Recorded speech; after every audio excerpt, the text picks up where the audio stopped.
Hola, nosotros somos el equipo número uno y vamos a hablar sobre la sociometría y la educación. El equipo está conformado por Damaris, Yatsiri, Marisol, Fernando, Katy y un servidor, Rogelio. Voy a mencionar el tipo de profesorado ante los grupos de alumnos. Uno de sus puntos es conocer la estructura de los grupos en sus facetas, sociales internas. También es conocer las preferencias de los alumnos entre ellos y los rechazos que surgen entre ellos mismos, así como la actuación del profesorado. Esta depende de cada una de las situaciones entre ellos y los grupos. Sociometría es la que nos facilita la técnica para estudiar con exactitud y representar los vínculos existentes en grupos no muy amplios. Los objetivos de esta es conocer la aceptación que el alumno posee en el grupo, el grado de cohesión que el alumno posee en el mismo grupo, localizar alumnos rechazados y líderes en el grupo, observar la aceptación social y los factores que influyen como el sexo y edad, de igual manera dentro del grupo, y la aplicación de datos obtenidos para la utilización de la metodología del trabajo en el aula y en el grupo.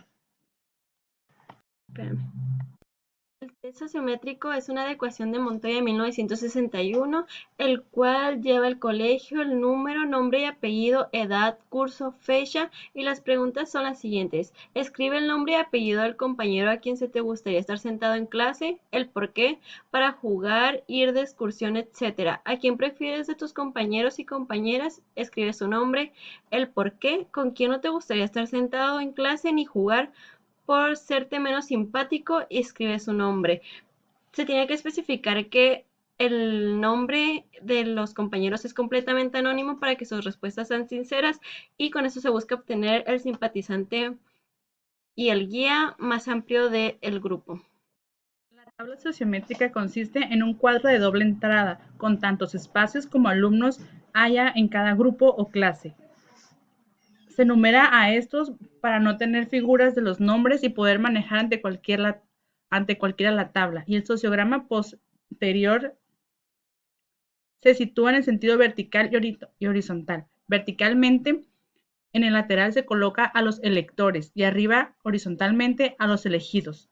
Como es lógico, se necesita una tabla para cada pregunta, es decir, una para las respuestas obtenidas de la pregunta 1, otra para las de la pregunta 3 y una tercera para las de la pregunta 5.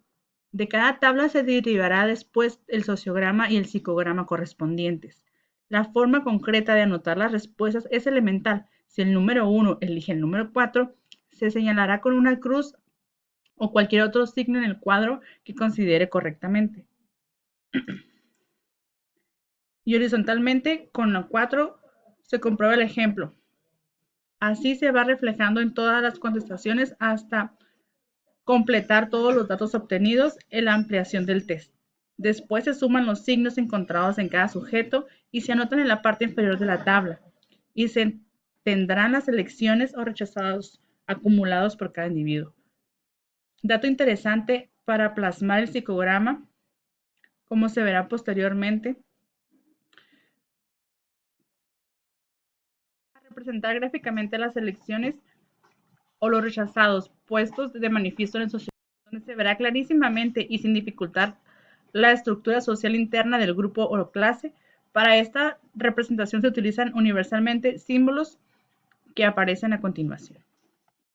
El sociograma. Tenemos que el sociograma está considerado como una técnica de carácter sociométrico, es decir, un modelo que permite medir las relaciones sociales entre integrantes de un grupo.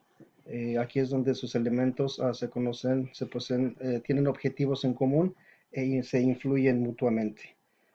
A nivel gráfico, un sociograma representa las relaciones interpersonales por medio de puntos que aparecen unidos por una o más líneas. A continuación vamos a dar una breve explicación de la simbología del sociograma. La simbología del sociograma es simple. La niña está representada por un círculo, un triángulo representa a un niño, una flecha en una sola dirección es una elección o un rechazo. Una flecha de doble punta es una elección o rechazo mutuo. Y una flecha doble puede ser una elección o rechazo hacia alumnos diferentes.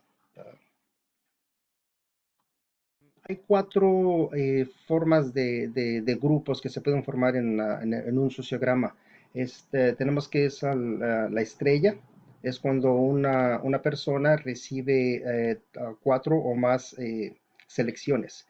También tenemos el triángulo, tenemos la cadena y por último también tenemos el cuadrado. Enseguida vamos a dar una representación de esta simbología. Vemos que es esa clase sociocultural de los alumnos, ya que todos son de clase media baja. En este sociograma tenemos la representación gráfica de la pregunta específica de la cual es: escribe el nombre y apellido del compañero con quien te gustaría estar sentado en clase. Y basado en la representación que se tomó de la tabla sociométrica, tenemos que en general este no es un grupo desintegrado.